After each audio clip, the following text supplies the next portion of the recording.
Hello friends, कैसे हैं आप सभी लोग। स्वागत है आपका ज्ञान क्लासेस में। और जैसा कि अभी तक जो हम लोग पढ़ते आए थे, हम लोगों ने जो चैप्टर चालू किया था वो था रिलेशन और फंक्शन, और उसके अंदर रिलेशन के अंदर उसकी डेफिनेशन और उसके कुछ टाइप्स के बारे में जाना था और कुछ उसके बेसिक में एग्जांपल देखे थे। और आज की क्लास में जो हम लोग पढ़ने वाले हैं वो है basic of function and it's type, यानी कि फंक्शन की डेफिनेशन क्या होती है, फंक्शन रियल में होता क्या है और उसके कितने टाइप होते हैं। ठीक, तो आज इससे पहले कि आज की हम लोग क्लास चालू करें उससे पहले हम लोग कुछ अपना रिवीजन कर लेते हैं। तो रिवीजन के तौर पे मैं आपको यहाँ पे बस थोड़ी बहुत चीज़ें बताने वाला हूँ, जैसा कि रिलेशन बेसिक होता क्या है। तो रिलेशन की हमने डेफिनेशन पढ़ी थी। क्या रिलेशन क्या होता है, सबसेट होता है किसका, ए क्रॉस बी का। तो ए क्रॉस बी का जो सबसेट बनाएंगे हमारे रेंज और डोमेन और को डोमेन की मदद से वो क्या बनेगा, हमारा रिलेशन बनेगा, और वो रिलेशन की मदद से ही वो सेट तैयार होता है। इसके बाद हमने जो पढ़ा था उसके टाइप पढ़े थे। टाइप के अंदर जैसे कि हम बात करें कि इम्पटी रिलेशन क्या होता है, उसके बाद हमारा यूनिवर्सल रिलेशन क्या होता है, रिफ्लेक्सिव रिलेशन क्या होता है, और सिमेट्रिक रिलेशन, उसके बाद हमारा ट्रांजिटिव रिलेशन, और उसके बाद इक्विवेलेंस रिलेशन। तो इस इतने टाइप के हमने जो पिछली क्लास में था वो पढ़ा था, और आज हम इसी के आगे पढ़ने वाले हैं कि फंक्शन क्या होगा। ठीक, क्लास शुरू करने से पहले आज का ज्ञान लेते हैं। तो ज्ञान की बात की जाए तो ज्ञान में ये है कि the expert in everything was once a beginner, कि कोई भी व्यक्ति अगर अपनी फील्ड में एक्सपर्ट है वो तो वो पैदाइशी एक्सपर्ट नहीं था, वो उसे सब कुछ पहले से ही नहीं आता। तो उसने क्या करा, सीखना चालू किया, और सीखते सीखते वो आज क्या हो गया, अपनी फील्ड में एक्सपर्ट हो गया। ठीक, तो इसी तरीके से आपको भी अपने पढ़ाई की जो फील्ड है, अपनी स्टडी में एक्सपर्ट होने के लिए क्या करना होगा, आपको लगातार मेहनत करनी होगी, और लगातार पढ़ते हुए आप एक दिन उस एक्सपर्ट को जो अपने अंदर की पढ़ाई की जो काबिलियत है वो उसको आप बढ़ाकर एक अच्छे लेवल तक ले जा पाएंगे। ठीक, तो चलिए शुरू करते हैं आज की क्लास। और आज की क्लास में सबसे पहले हम लोग देखेंगे कुछ पुराने एग्जाम्पल जो हमारा रिलेशन वाला टॉपिक था उससे रिलेटेड है।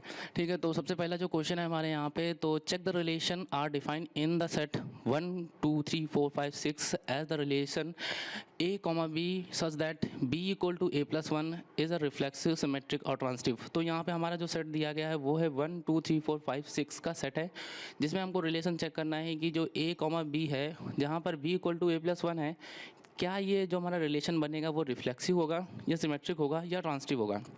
तो यहाँ पे हम रिलेशन की मदद से हम क्या बना लेते हैं, जो आर का जो हमारे एलिमेंट है उसको बना लेते हैं। तो रिलेशन की मदद से सबसे पहले हम सेट ए में से 1 को लेते हैं ए की जगह पर। तो हमारा बी इक्वल टू क्या निकल के आता है, वो ए प्लस 1। तो ए प्लस 1 यानी कि 1 प्लस 1 यानी कि कितना आ जाएगा, 2 आ जाएगा। 2 आने पर इसी तरीके से हमारा सेकेंड एलिमेंट जो हम ए इक्वल टू 2 रखने पर क्या मिलेगा, 3 मिलेगा। 3 रखने पर 4 मिलेगा, और ए इक्वल टू 4 रखने पर 5 मिलेगा। ठीक, तो इस तरीके से 5 रखने पे 6 और 6 रखने पे 7।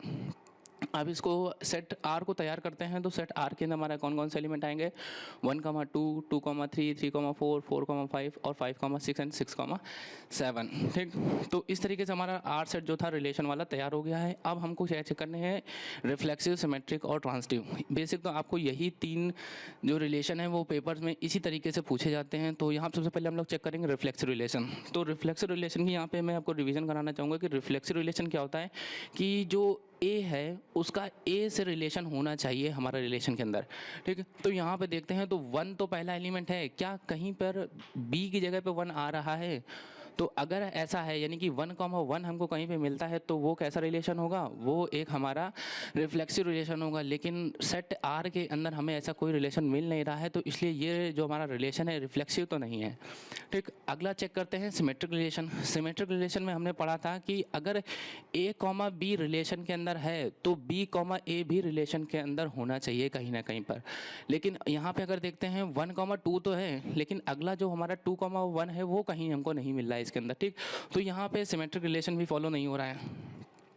इसके बाद बात करते हैं ट्रांजिटिव रिलेशन की। तो ट्रांजिटिव रिलेशन में हमने जो पढ़ा था, क्या पढ़ा था कि ए कॉमा बी है रिलेशन के अंदर बिलोंग्स कर रहा है रिलेशन से, बी कॉमा सी वो भी रिलेशन से बिलोंग कर रहा है, लेकिन सी कॉमा ए वो भी रिलेशन से बिलोंग होना चाहिए। लेकिन क्या ऐसा हो रहा है, इसमें 1 2 है, 2 3 है, लेकिन 3 1 इसमें रिलेशन में नहीं आ रहा है। तो यानी कि ये ट्रांजिटिव रिलेशन को भी फॉलो नहीं कर रहा है। तो यानी कि ये relation neither reflexive nor symmetric and nor transitive relation है। ठीक, तो ये आपको एग्जांपल समझ में आया। चलिए आगे एक इसी तरीके का एग्जांपल और देखते हैं जिसमें ये फॉलो कर सकता है, किस तरीके से फॉलो ये सारे क्या नियम करते हैं। ठीक, अगला जो क्वेश्चन है वो क्या है, so that the relation are defined in the set A of all polygon as are equal to P1 P2 such that P1 and P2 have the same number of sides. ठीक, तो यहाँ पे हमको जो प्रूव करना है, क्या करना है, ये क्या है, ये जो रिलेशन हमको दिया गया वो क्या है, एक इक्विवेलेंस रिलेशन है। अब यहाँ पे इक्विवेलेंस रिलेशन को आपको मैं रिवाइज कराना चाहूँगा कि इक्विवेलेंस रिलेशन वो रिलेशन होता है जहाँ पर हमारा रिफ्लेक्सिव, सिमेट्रिक और ट्रांसिटिव तीनों रिलेशन किसी एक रिलेशन में फॉलो करें तो वो कौन सा रिलेशन होता है, इक्विवेलेंस रिलेशन होते हैं। ठीक, तो चलिए शुरू करते हैं। हम यहाँ पे हम थोड़ा सा रिलेशन आर को थोड़ा सा आर का जो सेट है उसको तैयार करते हैं।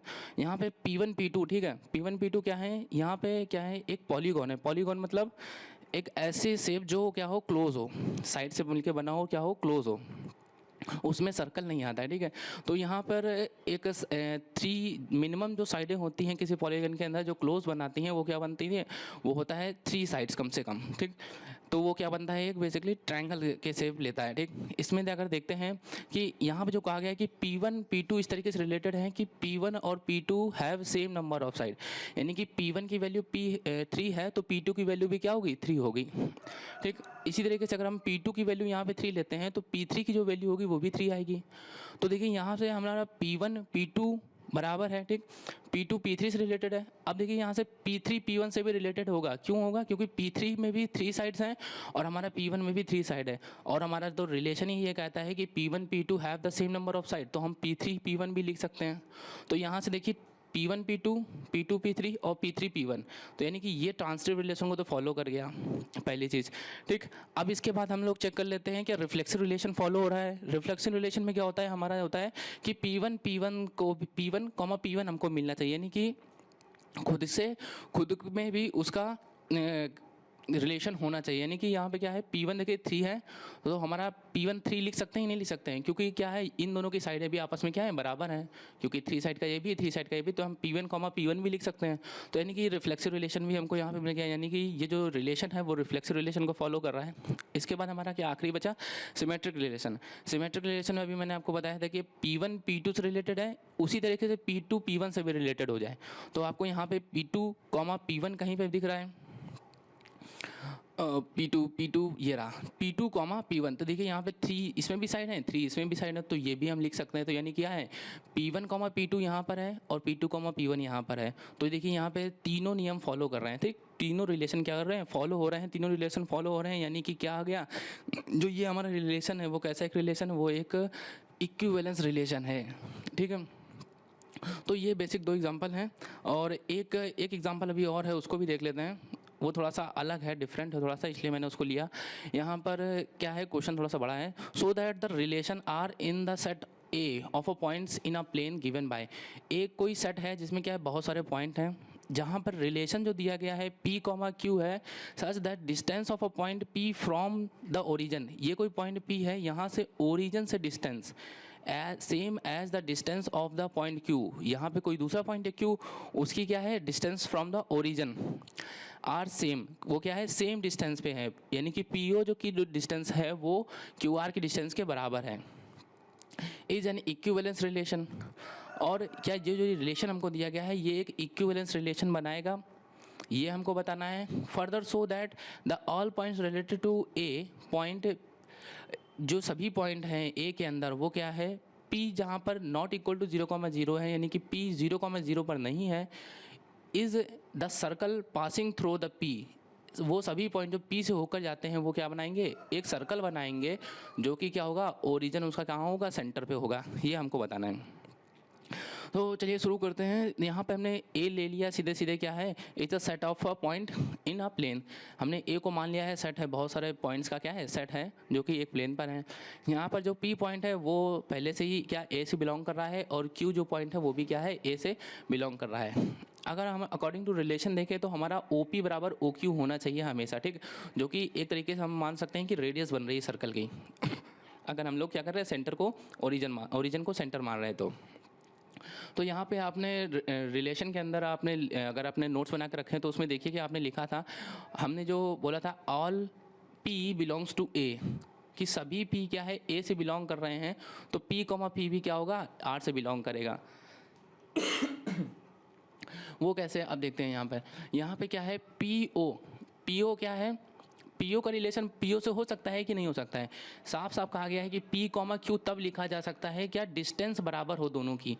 तो पीओ पीओ और पीओ वो तो एक ही डिस्टेंस है ना, तो वो तो बराबर होगी ही होगी। तो यहाँ पे हम ये लिख सकते हैं कि P comma Q P comma P belongs to R, ये सही है रिलेशन। ठीक, तो इस तरीके से रिलेशन फॉलो कर रहा है, यानी कि क्या रिफ्लेक्सिव रिलेशन को ये फॉलो कर रहा है। ठीक, पहला तो हो गया। ठीक, अब दूसरा देखते हैं तो क्या है, P comma Q belongs to R, जो हमारा क्या था सिमेट्रिक रिलेशन, तो Q comma P also belongs to R, ये होना चाहिए। तो यहाँ पे देखते हैं तो क्या है, P comma Q, P comma Q, जो PO और OQ की डिस्टेंस है, यहाँ पे जो P से O की डिस्टेंस है, Q से O की डिस्टेंस है, वो क्या है बराबर है, क्योंकि पहले से ही हमको पता है, क्योंकि क्या है डिस्टेंस बराबर दी गई है। ठीक, अब यहाँ पे अगर बात करते हैं तो Q से O और P से O की डिस्टेंस भी बराबर होगी, यानी कि पी क्यू लिखें चाहे क्यू पी लिखें, वो दोनों क्या होंगे, बराबर होंगे। तो यानी कि ये दोनों ही रिलेशन क्या हो रहे हैं, इसमें फॉलो हो रहे हैं। तो यानी कि ये क्या है, एक सिमेट्रिक रिलेशन भी है। इसके बाद आते हैं ट्रांसिटिव रिलेशन में। ट्रांसिटिव रिलेशन में हम एक पॉइंट अलग से ले लेते हैं। ठीक, इसी के आगे बढ़ते हुए एक पॉइंट हमने अलग से ले लिया, क्या है, आर, जिसकी आर से ओ की डिस्टेंस क्या है, क्यू से ओ की डिस्टेंस की क्या है, बराबर है। तो हमने क्या लिखा, पी से क्यू की डिस्टेंस तो पहले से ही बराबर है, belongs to R, and Q R belongs to R, ये हमने अभी मान लिया क्या क्यू आर से बिलोंग कर रहा है। तो पक्की बात है कि आर जो है वो पी से, आर पी क्या होगा, वो भी आर से बिलोंग करेगा, यानी कि आर ओ की डिस्टेंस पी ओ की डिस्टेंस के बराबर होगी। ठीक, तो उसको हम आर के अंदर लिख सकते हैं। तो यानी कि ये तीनों रिलेशन फॉलो कर रहे हैं, और जो पी क्यू और आर है वो क्या है, ए से बिलोंग कर रहे हैं। ठीक, ये हमने कंडीशन के तौर पे लिख दिया है। ठीक, इस तरीके से आपको पेपर में भी इसी तरीके से लिखना होगा। ठीक, पी क्यू और आर क्या हो रहा है, वो ए से बिलोंग कर रहे हैं। इस तरीके से हमने क्या कर दिया, तीनों रिलेशन यहाँ पे फॉलो हो गए, और हम यहाँ पे लिख सकते हैं क्या है, ये एक इक्विवेलेंस रिलेशन को फॉलो कर रहा है ये रिलेशन। तो ठीक, तो ये हमने आपको 3 क्वेश्चन का एग्जांपल दिया है, जिससे आप बेहतर ढंग से इस रिलेशन को समझ पाएंगे। और आप प्रैक्टिस जरूर करिए, क्योंकि बिना प्रैक्टिस के कुछ भी आपको ज़्यादा समझ में नहीं आने वाला है। ठीक, आगे तो चलिए आगे बढ़ते हैं इसी के साथ। तो आज का जो हमारा टॉपिक था, जो आज हम पढ़ने वाले हैं, वो क्या है, basic function and it's type. Function क्या होते हैं, फंक्शन टाइप कितने होते हैं। तो यहाँ पे अगर हम डेफिनेशन की बात करें तो a relation F from A to B is said to be a function. तो देखिए यहाँ पे सीधी सी बात कही है कि जो रिलेशन होता है वही क्या होता है, किसी एक फंक्शन का दूसरे फंक्शन में क्या होता है, किसी एक सेट का दूसरे सेट में क्या होता है, फंक्शन बनाता है उसी से। ठीक, तो जो रिलेशन है वही कुछ कंडीशन के साथ आगे चल के क्या बन जाता है, फंक्शन बन जाता है। तो उसकी कंडीशन के बारे में देख लेते हैं। तो यहाँ पे 3 कंडीशन मेन है। यहाँ पे अगर हम बात करते हैं पहली कंडीशन की, तो क्या है, domain of F is a. किसी भी फंक्शन की डोमेन हमेशा कोई, मतलब कि ए सेट हो या फिर बी सेट हो, कोई एक सेट पूरी तरीके से क्या होगी, उसके डोमेन होगी। तो उसके बाद अगला जो पॉइंट है उसमें क्या है, every element of A is uniquely related to b. Every element of a, किसी भी एलिमेंट, जो भी ए में जो एलिमेंट है हमारा, वो क्या होगा, यूनिकली, यानी कि किसी एक ही बी के एलिमेंट से रिलेट करेगा। ये नहीं है कि एक जो हमारा ए के 2 एलिमेंट किसी एक ही बी के एलिमेंट से रिलेट करें, तो वो गलत हो जाएगा। ठीक है, तो यहाँ पे ये कंडीशन होती है कि जो है डोमेन, तो ए में सारी डोमेन किस में होती है, फंक्शन की जो डोमेन हो वो ए से बिलोंग कर रही हो, और क्या हो, every element of A is uniquely related to B. ठीक, फिर उसके बाद देखते हैं नंबर 3 पे क्या है, नो 2 और more element of b an element as preimage in a. किसी भी बी के 2 एलिमेंट, किसी ए के एक एलिमेंट से रिलेटेड नहीं हो सकते। ठीक, तो यहाँ पे सीधा बात बस इतना ही कह रहे हैं कि किसी भी बी के, जो यहाँ पे हमारे कोड डोमेन है, उसका प्री इमेज, किसी 2 एलिमेंट की प्री इमेज कोई एक नहीं हो सकती ए के अंदर। ठीक, तो यहाँ पे जैसे कि एग्जांपल समझे तो 1 का 2 से रिलेशन मिल रहा है। ठीक, 1 का 2 से रिलेशन है, 1 का 3 से भी रिलेशन है, 2 का 4 से रिलेशन है। तो 1 का 2 से रिलेशन, 1 का 3 से रिलेशन, 2 का 4 से रिलेशन है। यहाँ पे देखिए इन 2 एलिमेंट का जो ए में है वो प्री इमेज एक ही इमेज बन रही है, तो ये गलत है। तो ये कोई फंक्शन नहीं है, ये रिलेशन हो सकता है, लेकिन क्या है, ये एक फंक्शन नहीं बन सकता। तो रिलेशन और फंक्शन में मेन डिफरेंस भी यही है कि फंक्शन रिलेशन ही आगे चल के क्या बनता है, एक फंक्शन बनता है, जिसके लिए क्या होती है, कुछ कंडीशन डिफाइन होती हैं। ठीक, तो अब आगे देखते हैं क्या type of function. Type of function, कितने टाइप के फंक्शन होते हैं, इन कंडीशन को आप ध्यान से एक बार पढ़ लीजिएगा और समझ लीजिएगा, क्योंकि इसी पे आगे की सारी चीज़ें क्या हैं, बेस्ड हैं। फिर टाइप ऑफ फंक्शन के अंदर सबसे पहले हम लोग रिप्रेजेंटेशन देख लेते हैं कि फंक्शन को किस तरीके से रिप्रेजेंट किया जाता है। तो फंक्शन को लिखने का मेन तरीका ये है, F such that A function for B. F A function क्या है, बी देता है हमारा, ठीक। इस तरीके से एफ ए इक्वल टू क्या आ रहा है, बी आ रहा है, जहाँ पर जो स्मॉल है वो क्या है, ए से बिलोंग कर रहा है, और स्मॉल बी क्या है, कैपिटल बी से बिलोंग कर रहा है, ठीक। ये दो अलग अलग सेट हैं, ठीक। एफ ए को क्या बोलते हैं, प्री इमेज ऑफ बी, ठीक। बी को क्या बोलते हैं, इमेज ऑफ ए। इन चीज़ों को ध्यान रखिएगा, क्योंकि इस तरीके से आगे चल के इसी तरीके से हमको समझना होगा कि यार प्री इमेज क्या है, इमेज क्या बन रही है। प्री इमेज हम पूछेंगे तो आपको पता होना चाहिए ना। तो आगे हम देखते हैं, तो ये फंक्शन का रिप्रेजेंटेशन का तरीका हो गया। इसके बाद आगे देखते हैं वन वन फंक्शन। तो पहला जो टाइप है हमारा क्या, वन वन फंक्शन। तो वन वन फंक्शन का आप यहाँ पे डेफिनेशन तो आप समझ लीजिए सबसे पहले। तो a function F such that A to B in one one if for any fx1 if is equal to fx2 then x1 equal to x2। यानी कि fx1 अगर हम fx2 के बराबर करें, ठीक, तो वहाँ से हमारा x1 और x2 क्या हो जाए, बराबर हो जाए, तो हमारा क्या कहलाएगा, वो फंक्शन हमारा वन वन फंक्शन कहलाएगा। ये तो थी हमारी डेफिनेशन जो हमारी आपको बुक में मिलेगी। लेकिन अब हम इसको सिंपल तरीके से समझते हैं, ठीक। सिंपल तरीके से समझाऊँ तो image of distinct element of A under F mapping are distinct. तो हर एक ए के लिए क्या, हर एक ए के लिए बी में एक अलग इमेज हो। समझ में आ रही ना बात, क्या हर एक ए के लिए बी में एक अलग इमेज हो। ऐसा नहीं है कि बी का एक एलिमेंट, सॉरी ए के दो एलिमेंट बी के एक ही एलिमेंट से मैच कर रहे हैं, ऐसा नहीं होना चाहिए ना। तो वो वन वन फंक्शन नहीं कहलाएगा फिर उस समय, ठीक। तो वन वन फंक्शन होने के लिए क्या जरूरी है, तो ए का जो एक एलिमेंट है वो बी के एक ही एलिमेंट से हमारा रिलेशन बनाए, ठीक। और ए के सभी एलिमेंट हमेशा रिलेशन में बी से जुड़ने चाहिए। ये अगर बी ए के सभी एलिमेंट अगर बी से नहीं जुड़ते हैं तो वो फंक्शन ही नहीं कहलाता है, ठीक।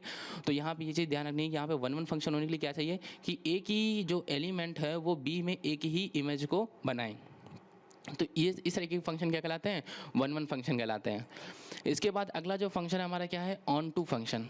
On to function, onto function में क्या होता है, देखिए ऑन टू फंक्शन का अगर डेफिनेशन समझे तो a function F A to B is said to be onto function if range of F equal to B, that is F A equal to B. चलिए इसको simple में समझते हैं अब। तो यहाँ पे सिंपल समझने वाली बात ये है कि जो हमारा एवरी एलिमेंट ऑफ बी है is the image of same element of a. यहाँ पे क्या है, बी में कोई भी ऐसा एलिमेंट छूटना नहीं चाहिए जिसकी क्या प्री इमेज हमको ए में ना मिल रही हो, ठीक। बी के हर एक एलिमेंट की इमेज हमको क्या मिलनी चाहिए, ए में मिलनी ही चाहिए। और ए के जो सारे एलिमेंट है वो क्या है, बी में तो इमेज बनाएंगे, ठीक। तो ये है इसका क्या, ऑन टू फंक्शन। अब इनटू फंक्शन क्या होता है, इनटू फंक्शन में क्या होता है, जो a function F such that A to B is said to be a into function if some element of B has no pre-image in A। अगर किसी B के कुछ एलिमेंट की प्री इमेज A में नहीं बन रही है, A में प्री इमेज नहीं है, तो ऐसे फंक्शन को क्या कहते हैं, इनटू फंक्शन कहते हैं, ठीक।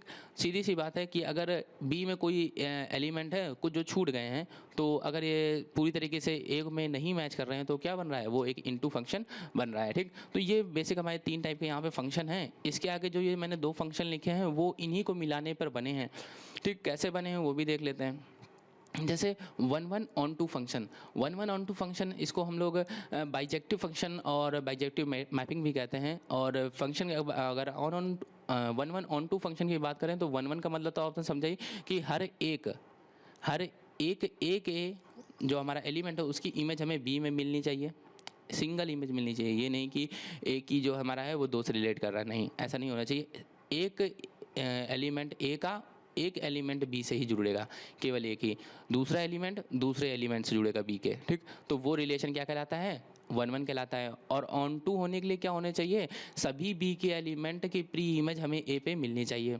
तो यहाँ पे देखिए सभी अकेले अकेले जुड़ रहे हैं और सभी बी की इमेज हमें ए पे मिल रही है, तो ये क्या है, one one onto function है, ठीक। अगला देखते हैं तो one one into function. One one into function कैसा होता है? वन वन का मतलब समझे कि एक एलिमेंट एक ही एलिमेंट से बी में जुड़ेगा, रिलेशन बनाएगा, ठीक। लेकिन हमारा इंटू फंक्शन क्या कहता है कि कुछ बी के एलिमेंट शायद छूट भी सकते हैं जिसकी प्री इमेज हमें ए पे ना मिल रही हो। तो इस तरीके के फंक्शन क्या बनाते हैं? वन वन इंटू फंक्शन बनाते हैं। तो आपको यहाँ पे दिख रहा है कि ए का ये एलिमेंट इससे रिलेशन बना रहा है, ठीक। सारे एलिमेंट रिलेशन बना रहे हैं लेकिन बी का एक एलिमेंट लास्ट में क्या हो गया? छूट गया है। तो ये क्या है? वन वन इंटू फंक्शन है, ठीक। अब यहाँ पे ऑन टू इंटू फंक्शन नहीं बनता है। ऑन टू इंटू फंक्शन क्यों नहीं बनता है? क्योंकि इसकी कंडीशन क्या है ऑन टू की, कि सारे एलिमेंट क्या करने चाहिए? प्री इमेज हमें ए में मिलनी चाहिए। जबकि हमारी इनटू की जो हमारी कंडीशन है वो क्या है? कुछ एलिमेंट जो है हमारा बी के वो ए में प्री इमेज नहीं बना रहे हैं। तो यहाँ पर ये दोनों क्या है? अपोजिट कंडीशन है। तो ऑन टू इंटू फंक्शन नहीं बनता है। तो ये कुल मिला के इतने आपके फंक्शन के टाइप हैं। और इसी को आपको सही ढंग से एक दो बार आप इसको पढ़िए, आप इसकी प्रैक्टिस करिए। और अपने अगर ये आपको आज की क्लास अच्छी लगी तो अपने दोस्तों के साथ शेयर कीजिए, इसे लाइक कीजिए और चैनल को सब्सक्राइब करना मत भूलिएगा और पढ़ते रहिए। चलिए मिलते हैं नेक्स्ट वीडियो में, तब तक के लिए take care and thank you.